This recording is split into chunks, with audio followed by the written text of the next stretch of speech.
نبی پاک صلی اللہ علیہ وسلم کی حدیث ہے مسلم میں تبرانی میں، حضور نے فرمایا آؤ میں تمہیں پچھلے زمانے کے ایک ایماندار نوخیز ولی اللہ کی بات سناؤں۔ پچھلے زمانے حضور نے فرمایا پچھلے زمانے میں ایک بادشاہ جادو کے زور پہ حکومت کرتا تھا۔ جب وہ ایک جادوگر اس نے رکھا ہوا تھا تو جادوگر اس کو جادو بتاتا، وہ جادو کے زور پر حکومت کرتا۔ جادوگر بوڑھا ہو گیا تو کہنے لگا بادشاہ کوئی نوجوان میرے پاس بھیج دے، اب میں بوڑھا ہو گیا ہوں، میرا پتہ کوئی نہیں کب مر جاؤں۔ ایک نوجوان کی ڈیوٹی لگائی، بڑا زیرک سمجھدار، اپنے رعایا میں سے چن کے جو ذہین فطرت مزاج بچہ تھا وہ اس نے لگایا۔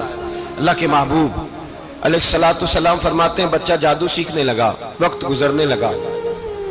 بچہ جب جادو سیکھنے جاتا تو رستے میں ایک راہب بھی تھا جو انجیل جانتا تھا، وہ اللہ اللہ سکھاتا، لوگوں کو حضرت عیسیٰ علیہ السلام کی تعلیمات سے آگاہ کرتا۔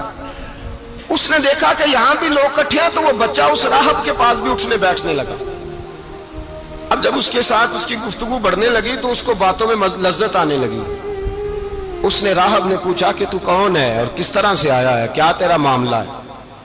اس نے کہا جی میں جادو سیکھنے جاتا ہوں، آپ کی باتیں مجھے بڑی اچھی لگتی ہیں۔ اس نے کہا دین سیکھ، جادو سیکھنے والے کافر ہو جاتے ہیں، قرآن و حدیث سیکھنے والوں کو اللہ کامل ایمان عطا فرماتا ہے۔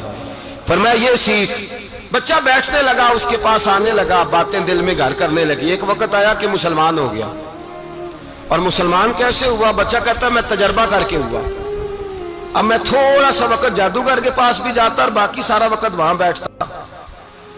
میں ایک دن جا رہا تھا تو رستے میں اژدہا تھا، بہت بڑا سانپ تھا، رستہ روک کے کھڑا تھا۔ یہ حضور نے بیان کی حدیث۔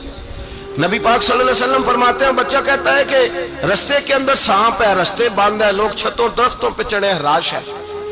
کہتے چھوٹا سا روڑا میں نے اٹھایا تو میں نے کہا اللہ اگر جادوگر سچا ہے تو اسے مار دے۔ چھوٹا سا روڑا میں نے پھینکا، اژدہا کوئی نہ مرا۔ پھر چھوٹا روڑا اٹھایا، میں نے کہا اللہ اگر وہ عالم سچا ہے تو اسے مار دے۔ اب جب میں نے روڑا مارا تو اژدہا مر گیا۔ میرے اندر سے گواہی آئی نہیں دین کی باتیں سچی ہیں، نہیں قرآن کی باتیں اسلام سمجھانے کے لیے عرض کر رہا ہوں، اگرچہ اس دور میں انجیل تھی، اللہ رسول کی باتیں اچھی ہیں۔ کہتے میں مسلمان ہو گیا، اب میں نے راہب کے پاس ہی رہنا شروع کر دیا، جادوگر کے پاس چھوڑ دیا اس بچے نے آنا۔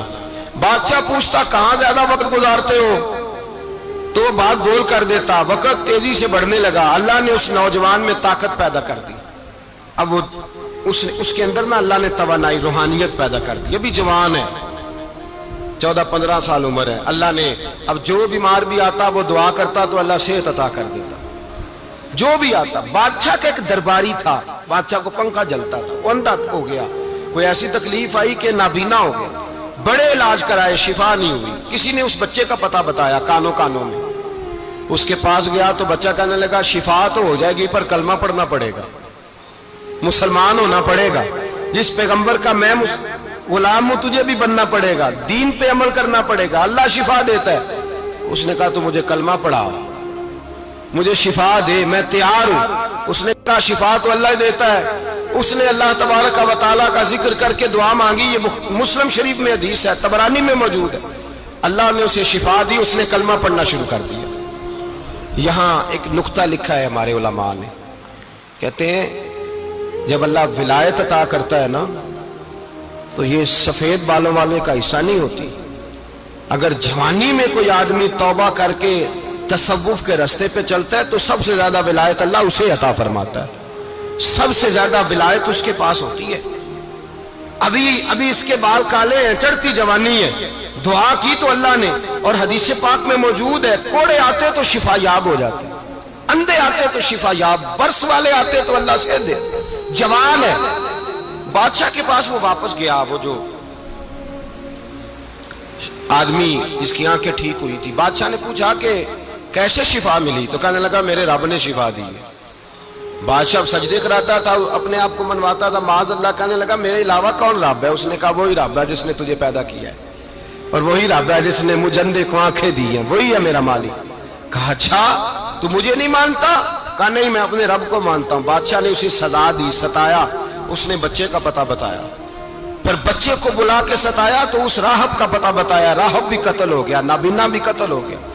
بادشاہ نے کہا سپاہیوں سے اس بچے کو لے جاؤ اور پہاڑ کی چوٹی پہ جا کے نیچے پھینکو تاکہ مر جائے۔